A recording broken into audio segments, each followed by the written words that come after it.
nós, os autores brasileiros, ainda temos que vencer uma certa expectativa do mercado de fora do Brasil, que é assim, né, nem todo mundo aqui escreve sobre samba, favela, meninos de rua. Existe um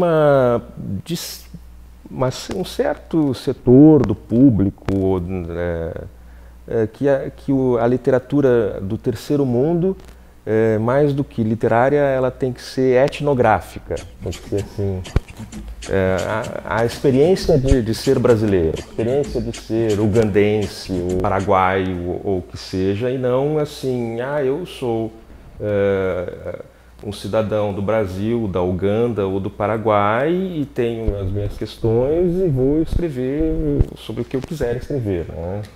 Falando ou não do meu país, das minhas coisas.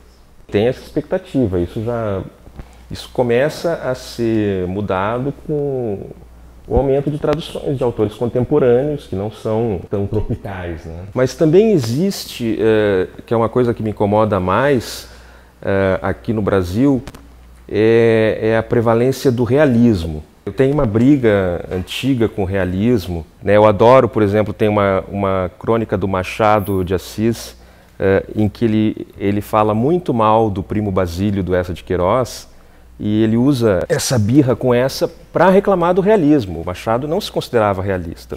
Pelos padrões dele, ele não era um escritor realista. O realismo não combina com a gente, né?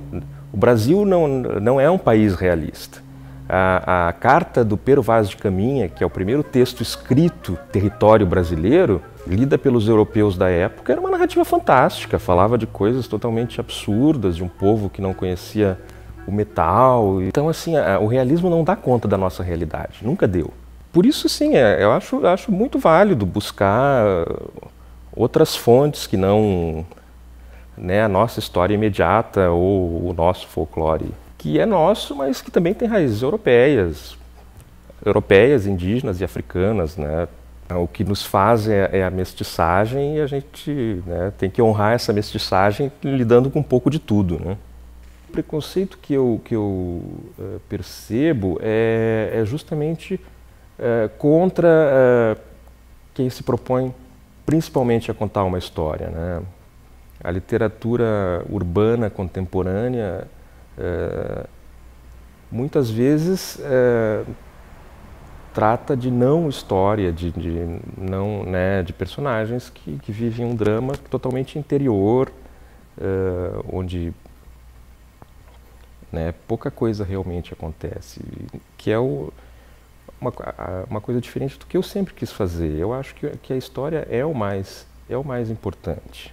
Privilegiar a história, por escolher, mais no começo da minha carreira, realismo fantástico e agora romance histórico, né, literatura de gênero, isso me põe meio num gueto. Eu não sou um autor imediatamente lembrado quando se fala da literatura brasileira contemporânea, porque, né, porque eu sou literatura brasileira contemporânea lato sensu, assim, né, não estrito sensu, porque o que eu escrevo não é necessariamente contemporâneo ou necessariamente brasileiro. Eu, na verdade, trabalho com muita referência, né, e tento fazer isso soar engraçado, irônico, né? O Centésimo em Roma, o título vem de um conto do Machado de Assis e a última frase do último capítulo vem do Brás Cubas, né? E eu também cito Shakespeare, cito faço uma salada atemporal. Então eu acho que isso é meio inevitável, não é? Eu acho que é inevitável a gente, né, porque nós temos 3.000 anos de literatura que não podem ser ignorados, né? E eu acho que também não faz muito sentido falar em originalidade hoje. Eu já dei oficinas, né, de roteiro e eu sempre falei que a ideia é o menos importante, né? Não adianta ter uma ideia boa e não saber o que fazer com ela, né? Aí, para exemplificar isso na oficina, eu eu citava o que eu chamo de micro-storylines, né? Quer dizer, a história resumida numa frase. Por exemplo, filho mata o pai, transa com a mãe e arranca os próprios olhos. Isso é Édipo, né? Perneta maluco enfrenta a baleia vence, né? Moby Dick, do Herman Melville.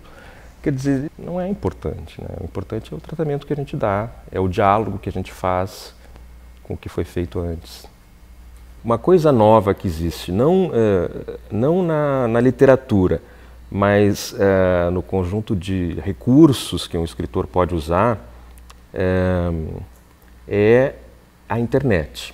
Quando eu comecei a pesquisar sobre Roma, eu não sabia quais autores ler, não sabia que livros eu tinha que comprar, né? Não sabia por onde começar.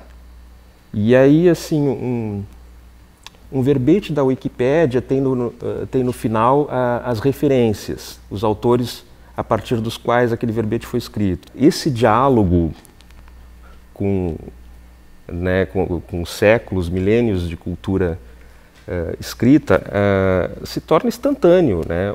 Tem muita coisa de domínio público que pode ser baixada de graça. É muito fácil comprar um livro que só existe numa livrariazinha, numa cidade no interior da Alemanha, se for o caso, pela internet, né? Então, essa é a ferramenta nova que a gente tem, né?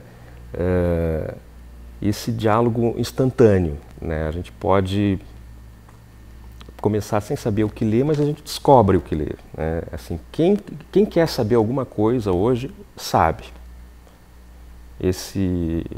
O conhecimento está muito mais acessível e muito mais barato do que já foi. Tenho o segundo volume dos Romanos. Estou tentando escrever o mais rápido que eu posso, já estou com umas 100 e poucas páginas. A ideia é que seja uma trilogia, né? O segundo volume vai se chamar A Região do Inesperado.